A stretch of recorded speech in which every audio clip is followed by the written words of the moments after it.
Continuamos hoy con nuestro estudio del Evangelio de Juan. Estamos en el capítulo 11 y la vez pasada vimos los primeros versículos, ¿no?, de ese capítulo 11. Hoy continuamos del versículo 17 al versículo 36. Dice así la palabra del Señor.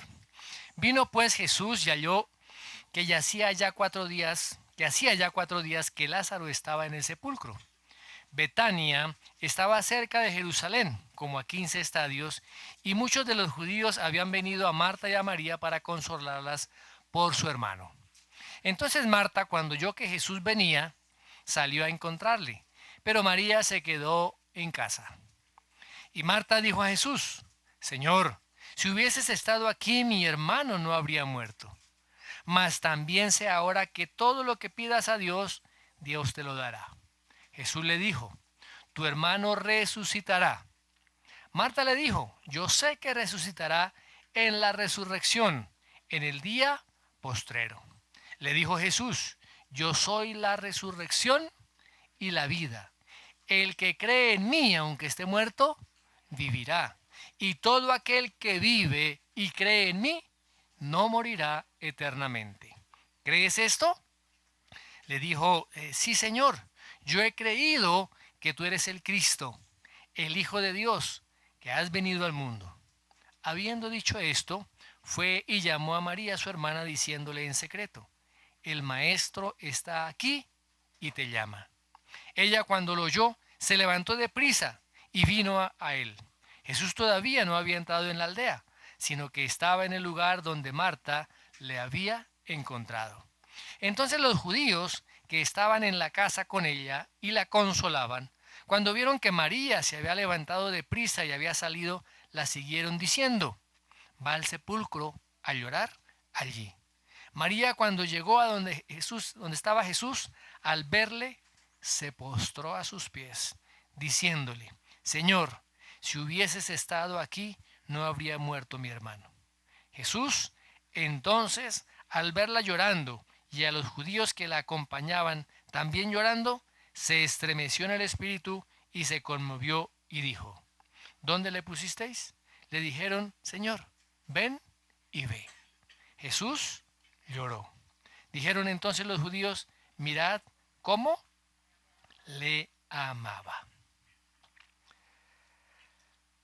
Una de las cosas que más causan temor a las personas es no poder tener el control sobre la muerte. El hombre no tiene el control sobre la muerte. Veamos algunos textos que están en la Biblia donde nos habla acerca de esto. Veamos Eclesiastés capítulo 8, versículo 8.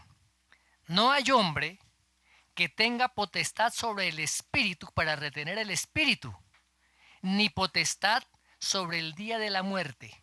Wow. Por más de que el hombre busque, experimente, investigue acerca de el remedio, la solución para la eterna juventud, siempre se va a encontrar frente a una realidad, y es la realidad de la muerte. Otro texto que está allí en Job capítulo 18, verso 14. Dice: cuando llegue ese día de la muerte, dice, su confianza será arrancada de su tienda y al rey de los espantos será conducida. Es una forma poética de referirse a la muerte, ¿cierto? Ahora, mis hermanos, nuestra vida puede terminar en cualquier momento. No me miren asustados. Nuestra vida puede terminar en cualquier momento. Y la palabra resalta realmente lo que es la brevedad de nuestra vida. Job, capítulo 14, versículos 1 y 2. Dice lo siguiente: el hombre nacido de mujer, corto de días y hastiado de sinsabores, sale como una flor y es cortado, y huye como la sombra y no permanece. Cuán cortos son nuestros días, nuestras vivencias aquí en la tierra.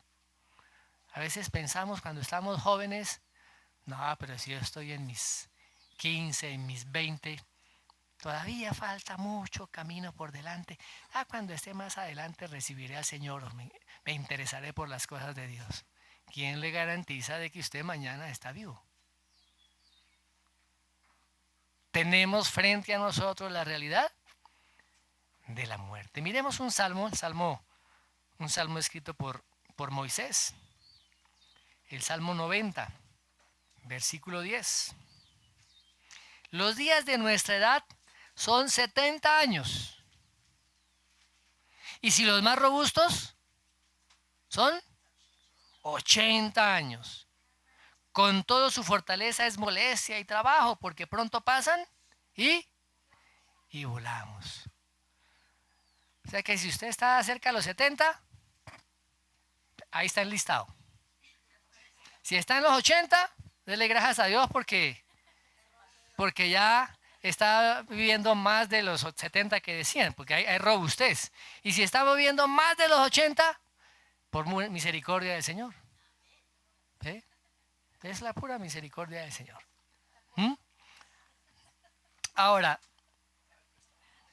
¿qué nos llevamos cuando nos morimos? ¿Qué nos llevamos? La palabra dice que sin duda nada hemos traído a este mundo y nada vamos a poder sacar. Salomón también se dio cuenta de esa realidad. Veamos Eclesiastés capítulo 2, versos 18 y 19. Dice, aborrecí todo mi trabajo que había hecho debajo del sol, el cual tendré que dejar a otro que vendrá después de mí. Y quién sabe si será sabio o necio el que se enseñoreará de todo mi trabajo en que yo me afané y en que ocupé debajo del sol mi sabiduría. ¿Esto es también?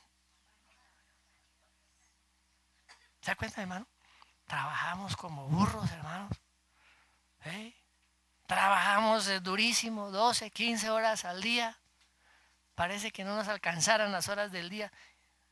Y el sabio Salomón dice, todo eso es vanidad. Usted no es imprescindible. Si usted no hace ese trabajo, viene otro y lo hace. Y ya de usted después ni siquiera se acuerdan que pasó por aquí, por la empresa, por el trabajo, un fulanito tal. Y estamos tan dedicados tanto tiempo a esas cosas, ¿cierto?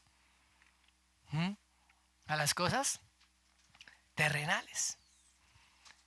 Job también, en un momento, en medio de su prueba, él dice, mire, desnudo yo salí del vientre de mi madre, y de igual manera desnudo también voy a partir. El Señor ha dado, el Señor ha quitado, bendito sea el nombre del Señor.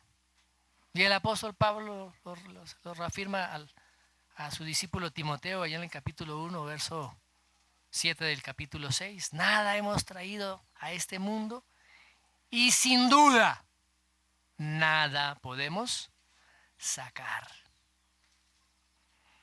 ¿Recuerdan de ese hombre avaro que construyó unos graneros mucho más grandes? ¿Qué le dice el Señor? Necio, esta noche vienen a pedirte tu alma. Y lo que has trabajado, el esfuerzo de tus años, ¿para quién será? ¿Para quién será?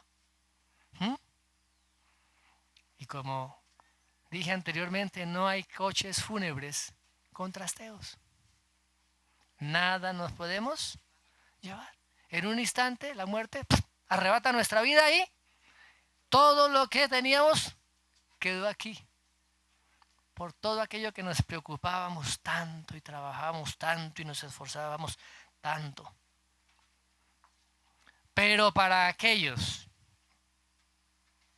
Escúchenme bien, para aquellos que han reconocido al Señor Jesucristo como su Señor y Salvador, la muerte no es el final de todas las cosas, no es el final de los sueños, no es el final de las esperanzas. ¿Mm? ¿Por qué? Porque como creyentes nosotros podemos enfrentar la muerte con anticipación. ¿Qué pasa con la gente del mundo?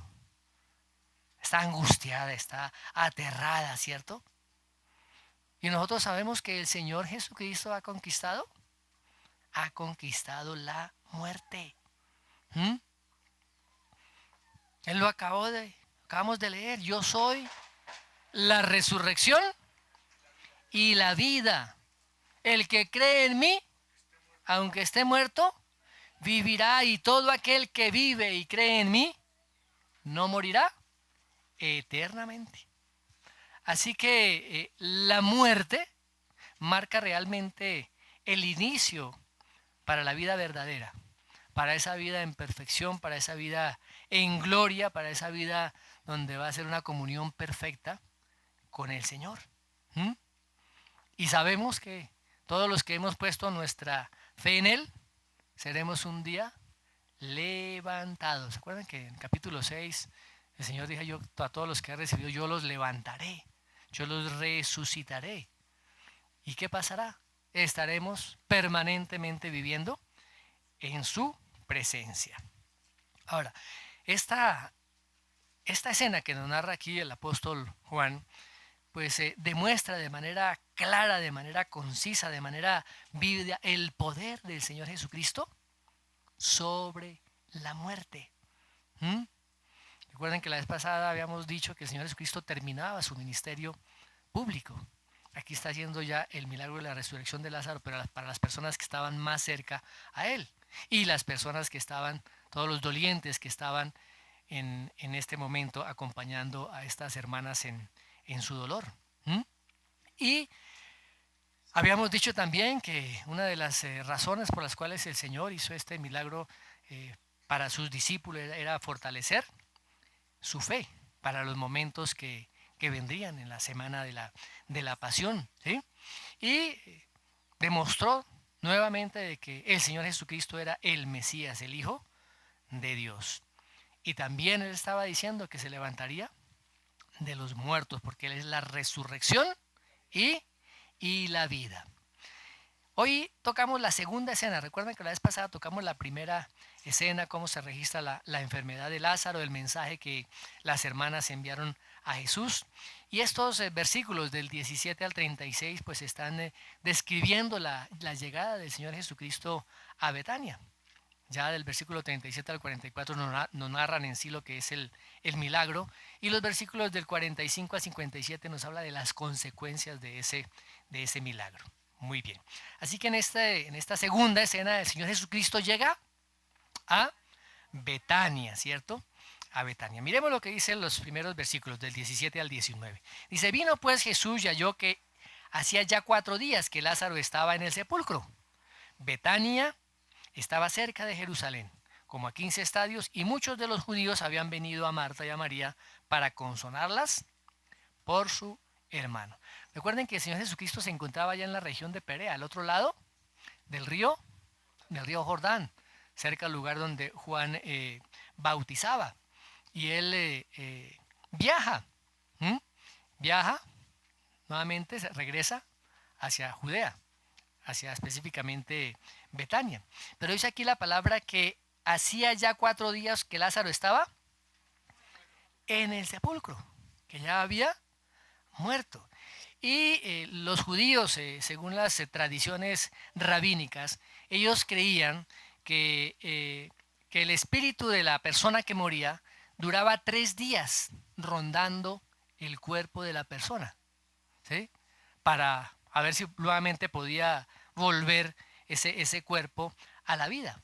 Pero a partir del 4.º día, ya cuando ese espíritu veía que el cuerpo se estaba descomponiendo, entonces ese espíritu partía, ¿sí? Y la palabra dice que aquí Lázaro llevaba 4 días, ¿sí? O sea, para un judío en esa época, ya después de 4 días, ¿cómo estaba Lázaro? Realmente bien muerto.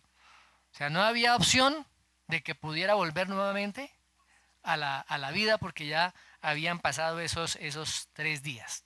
Y dice aquí el apóstol Juan que el Señor llegó a Betania, cerca de Betania, ¿no? Que está cerca de Jerusalén, más o menos como unos 3 kilómetros en el camino que conduce de Jerusalén a Jericó. ¿Mm? Así que el Señor Jesucristo corría un gran riesgo. Recuerden que Él tuvo que escapar, que huir, porque trataron de apedrearlo. ¿Sí? Y por eso se dirigió a la región de Perea, a Betania más allá del Jordán, a otra Betania. ¿Mm? Y con el llamado que le hacen estas dos hermanas, Marta y María, el Señor, regresa.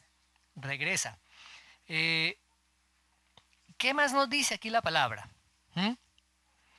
Dice que muchos de los judíos, cuando se habla mucho de los judíos aquí, Juan habla específicamente de las autoridades religiosas. Dice que muchos de los judíos habían ido a Marta y a María. ¿Para qué? Para consolarlas por su hermano. ¿Mm? Muchos, no dice que pocos.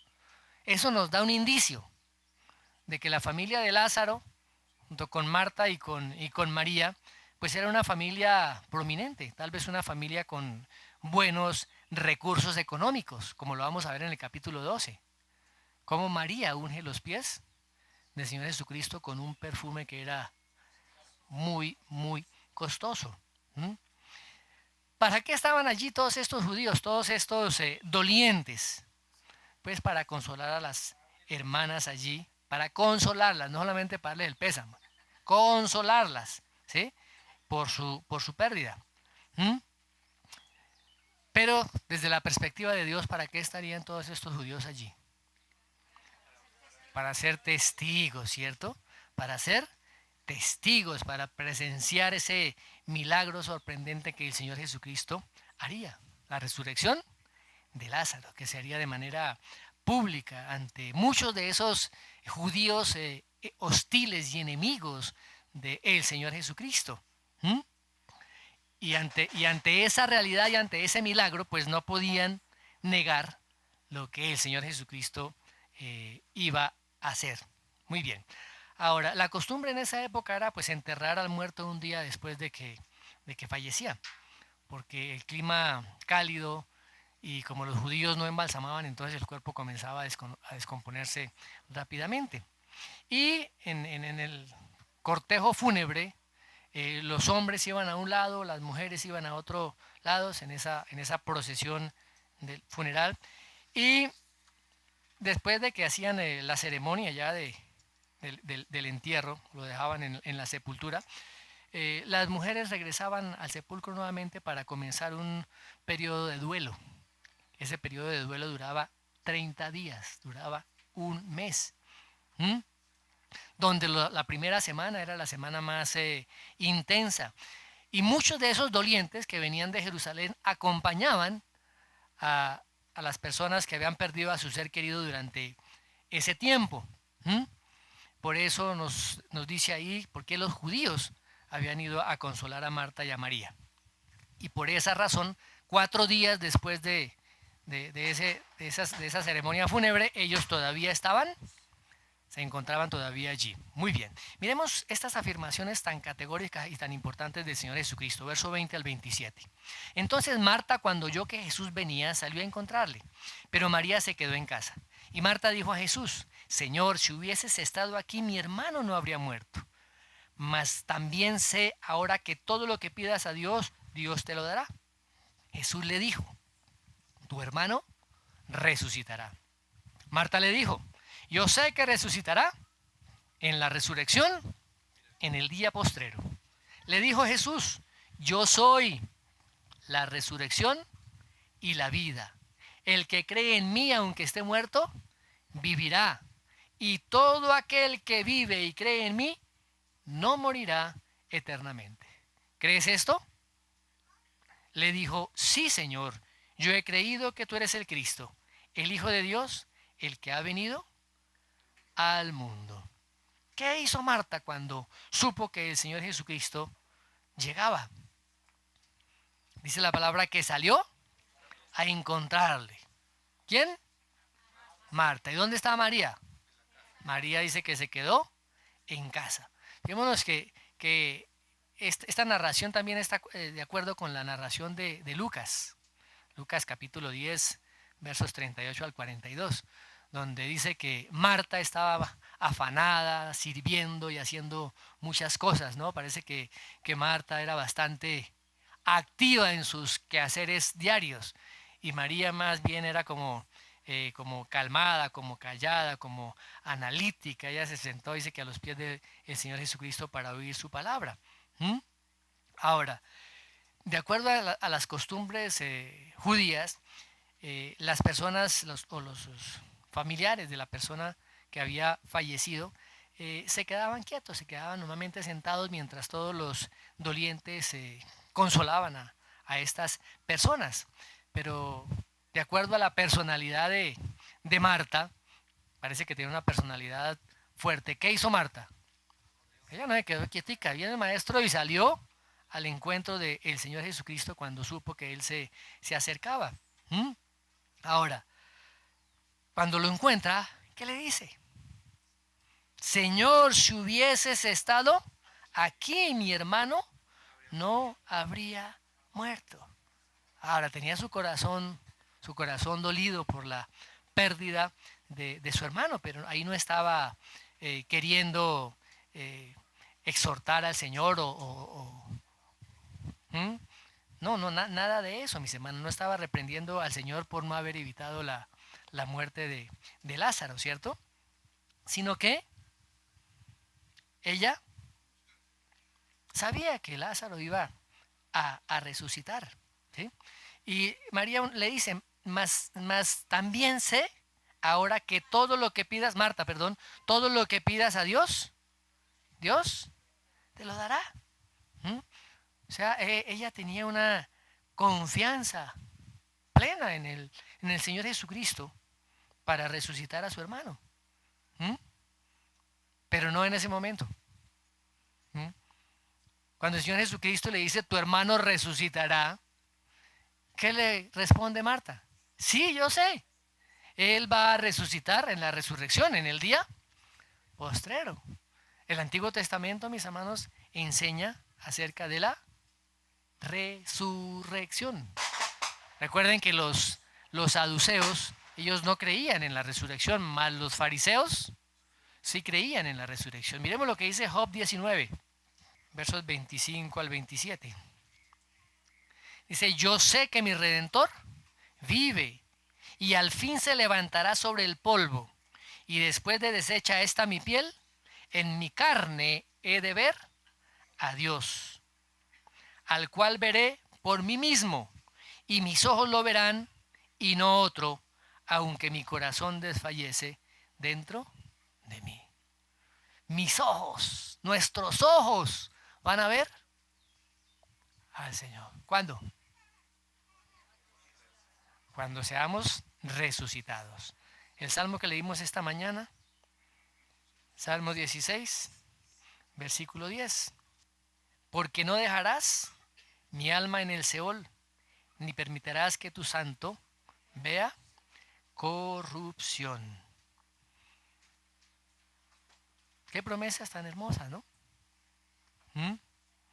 Y el Señor Jesucristo también ya había enseñado acerca de la resurrección. Nosotros vimos en el capítulo 5, en el capítulo 6, cómo el Señor habla claramente de que todo lo que el Padre le ha dado a Él lo resucitará en el día postrero. Y Marta también conocía esas enseñanzas del Señor Jesús. ¿Mm? Ahora, ¿ustedes creen que Marta no conocía que el Señor Jesús tendría poder para resucitar a su hermano inmediatamente? Pues fíjense que Marta está hablando desde la resurrección del día postrero.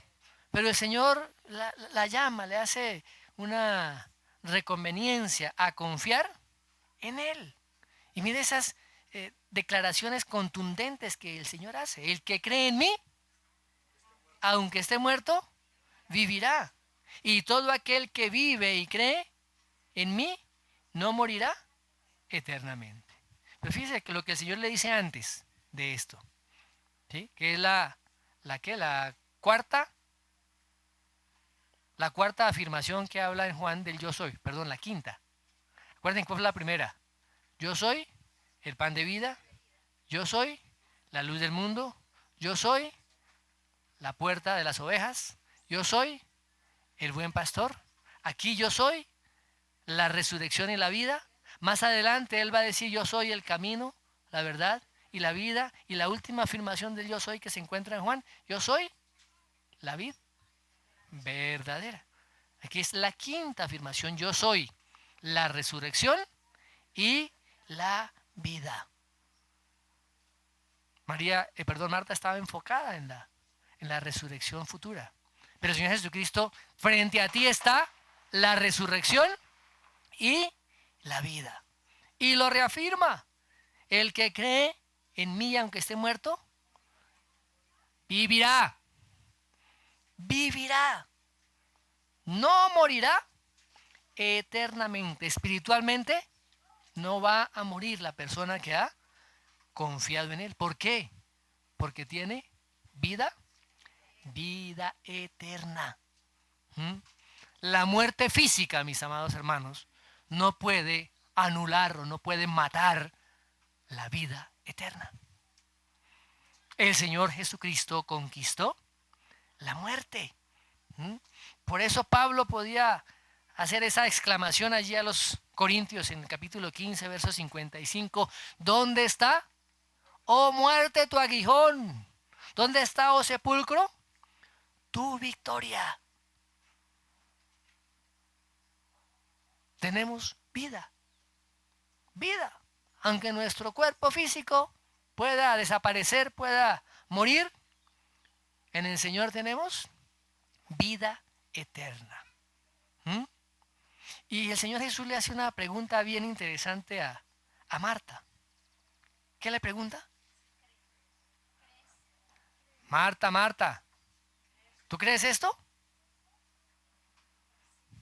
¿Crees esto? ¿A creer qué? A que Él es la fuente del poder. A creer que Él es la resurrección y la vida eterna. Hay un comentarista que dice lo siguiente, abro comillas: creer esto es creer lo que Él dice de sí mismo. Luego es creer en Él. Una cosa es oír, razonar y argumentar sobre algo. Pero otra cosa bien diferente es creerlo, aceptarlo y confiar en ello. Creer es recibir, asir, disfrutar la realidad y el poder, con todo lo que implica en alegría, consuelo, paz y esperanza. La medida de nuestra creencia, que no la medida de nuestras posesiones, sigue siendo la medida para disfrutar de la resurrección y la vida, porque la fe más pequeña tiene completamente a Jesús, quien es estas cosas. Wow. ¿Realmente creemos? ¿En qué? ¿Creemos en la obra del Señor Jesucristo? ¿Creemos en quién es Él, el Mesías? ¿Creemos que Él es nuestro Salvador? ¿Creemos en toda la palabra que Él declaró? Hermano, yo creo ciertas cosas, pero es que hay otras cosas en la Biblia que... Hermano, usted no cree. Usted está razonando y quitando las cosas que no le parecen en su razonamiento natural. Porque es el Señor Jesucristo la única fuente de vida espiritual. El Señor Jesucristo es la única fuente de vida espiritual. No hay otra fuente. ¿Qué responde Marta?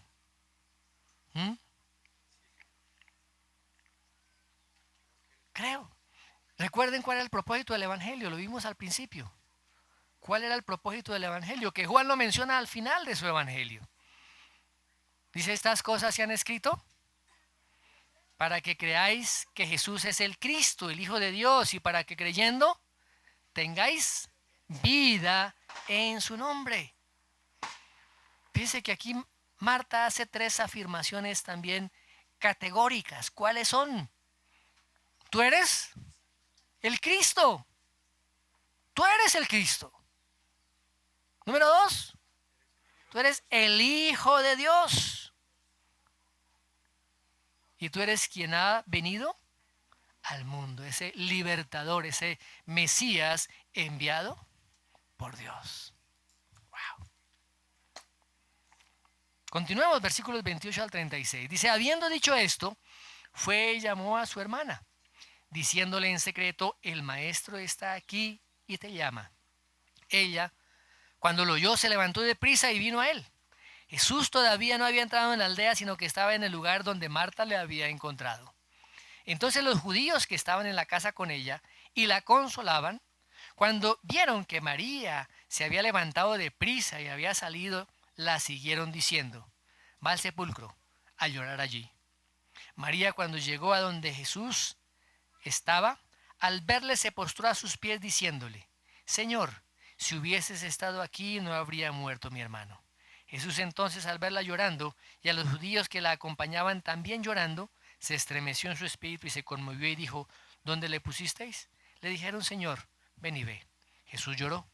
Dijeron entonces los judíos, mirad cómo le amaba.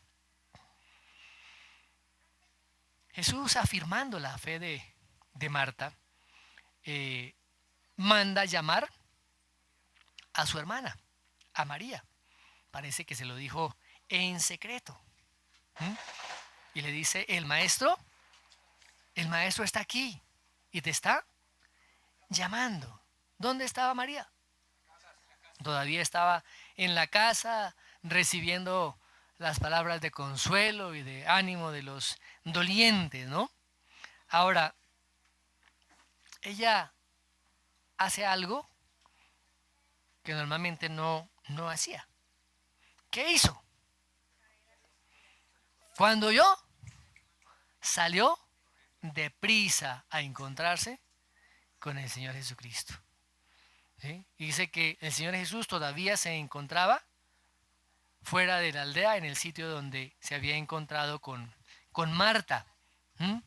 Y salió, no caminando despacio, dice que de manera presurosa, rápido. Lo más seguro es que haya agilizado bastante el paso, pronto corrido para encontrarse con el Señor Jesucristo. ¿Qué pasó con todos los dolientes? Pues salieron detrás de ella, ¿no? Dice, debe ir seguro, debe ir para el sepulcro a llorar allí a su hermano, como era la costumbre. Y todos ellos se fueron con ella. Fíjese cómo Dios cuadra las circunstancias precisas, las personas precisas y todo el entramado que hace. ¿Para qué? Para que toda esta gente fueran testigos de ese poder del Señor Jesucristo.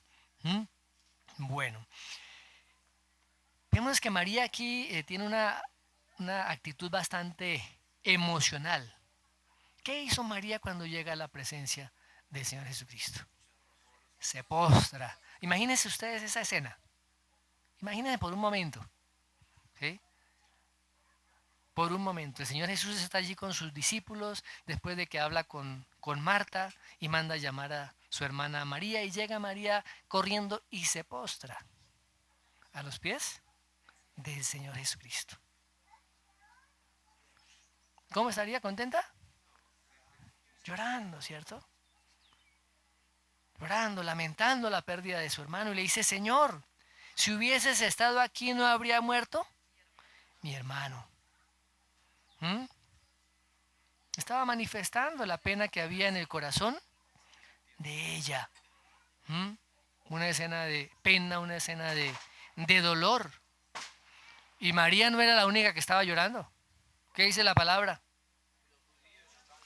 Los judíos que acompañaban también estaban llorando. Y aquí la palabra que se utiliza para Para llorar es una palabra que indica un lloro, un gemir fuerte. Y de acuerdo con las costumbres judías de la época, normalmente las familias contrataban flautistas y contrataban también plañideras para, para estar allí en ese tiempo de duelo.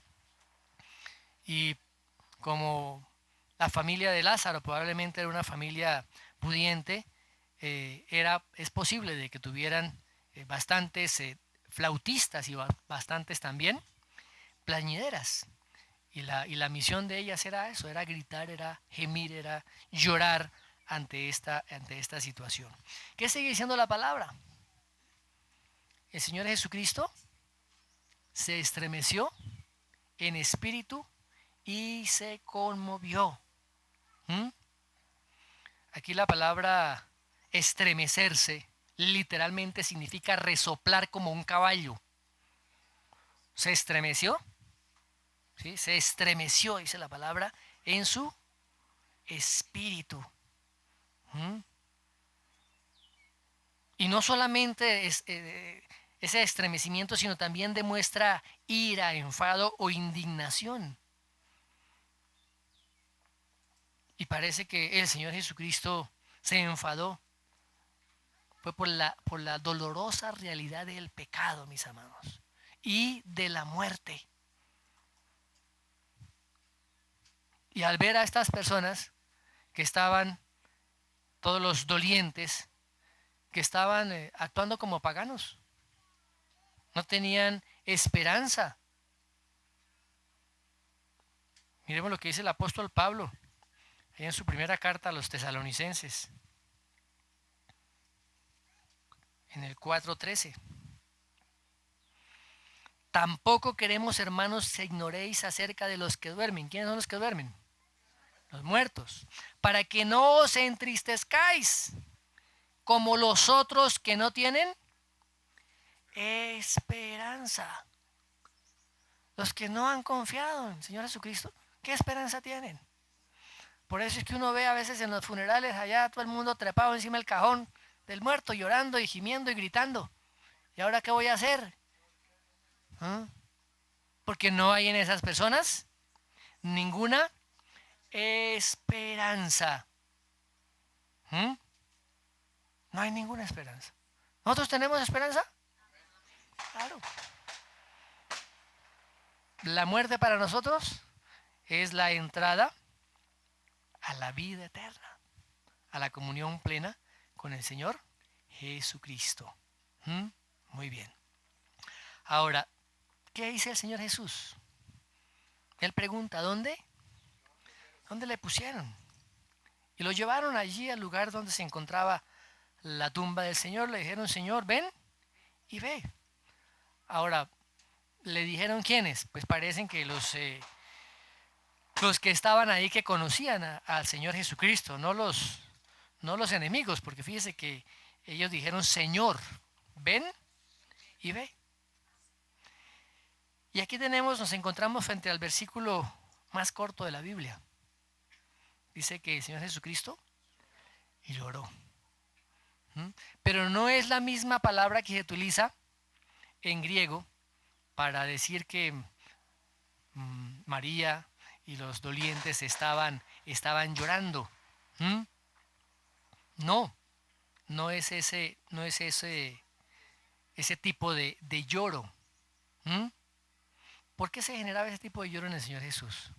Por el amor que Él tenía hacia Lázaro y por los efectos mortales que estaba causando el pecado en las personas.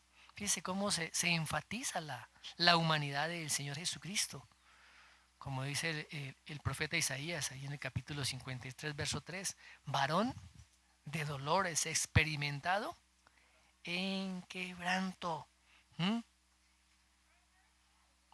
Mis amados hermanos, el Señor Jesucristo no estaba llorando porque no tenía esperanza, no, sino por ver las consecuencias del pecado en la humanidad. Ahora, todo está preparado, Todo está listo para hacer ese milagro, para reafirmar a través de hechos lo que él había acabado de afirmar. Yo soy la resurrección y la vida. Y en los versículos siguientes, ya del 37 al 44, el Señor va a manifestar su poder sobre la muerte al resucitar a Lázaro. Ahora, mis amados hermanos, el Señor nos ha dado vida a cada uno de nosotros. La palabra dice que nosotros andábamos muertos en nuestros delitos y pecados. Y que el Señor a través de su obra nos dio vida juntamente con Cristo. Hemos resucitado de manera espiritual, Andrés. Hemos resucitado. Eso se llama la regeneración. El que no naciere de nuevo del agua y del espíritu no puede ver el reino de Dios. Y cada uno de nosotros, los que hemos aceptado, hemos creído en la obra del Señor Jesucristo, lo reconocemos como nuestro Señor y nuestro Salvador, hemos sido regenerados, o sea, hemos nacido de nuevo. Hemos nacido de nuevo.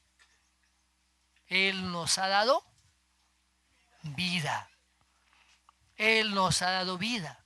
Por eso es que ahora su Espíritu, el Espíritu Santo, el glorioso Espíritu Santo, como dice la palabra, ahora habita en cada uno de nosotros. No sé si nos demos cuenta de eso. Estamos siendo el templo del Espíritu Santo. El mayor milagro que Dios haya podido hacer en nosotros es darnos vida. Darnos vida. Mira quién está a su lado.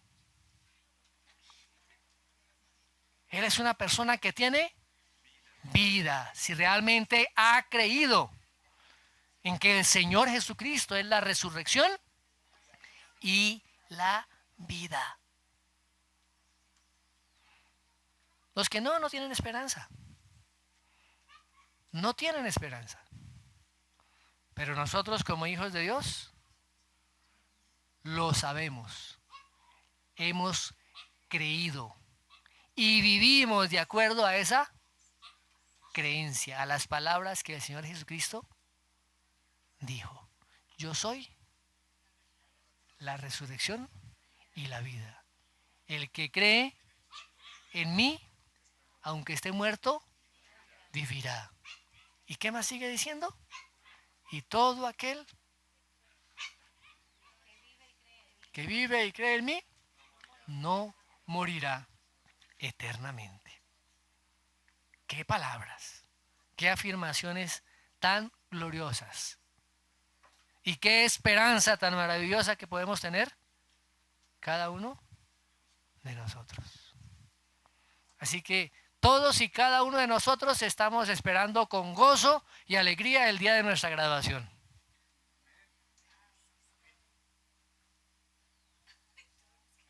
Amén, hermano. ¿Cuál es el día de nuestra graduación? Cuando el Señor nos llame a su presencia. ¿Y qué tienen que hacer los que se quedan? ¿Contratar unas plañideras y unos flautistas? ¿O como hoy en día unos mariachis? ¿A que le canten al cajón? ¿Qué tienen que hacer? ¿Gozarse en la presencia del Señor? Se nos adelantó a la vaina. Sí, que nos va a hacer falta, nos hacen falta las personas y las estimamos, sí. ¿Y que hay dolor? Sí. Pero no hay falta de esperanza. Nuestra esperanza está puesta en el Señor Jesucristo, porque todo lo que el Padre entregó al Hijo lo resucitará en el día postrero. Amén. Señor, te damos gracias por esas afirmaciones tan gloriosas. Ese yo soy la resurrección y la vida. Gracias, amado Dios, podemos estar plenamente confiados en ti. Porque así como nos has dado vida espiritual, así como hemos nacido de nuevo, también cuando nuestros cuerpos, Señor, vayan a la tierra, tu palabra dice que en el día postrero nos levantarás, resucitaremos, así como Cristo resucitó de los muertos, para disfrutar plenamente tu presencia, la gloria de tu presencia, en nuevos cuerpos y también en un cielo nuevo y una tierra nueva. Gracias, Padre, te damos en el nombre de Jesús. Amén y amén.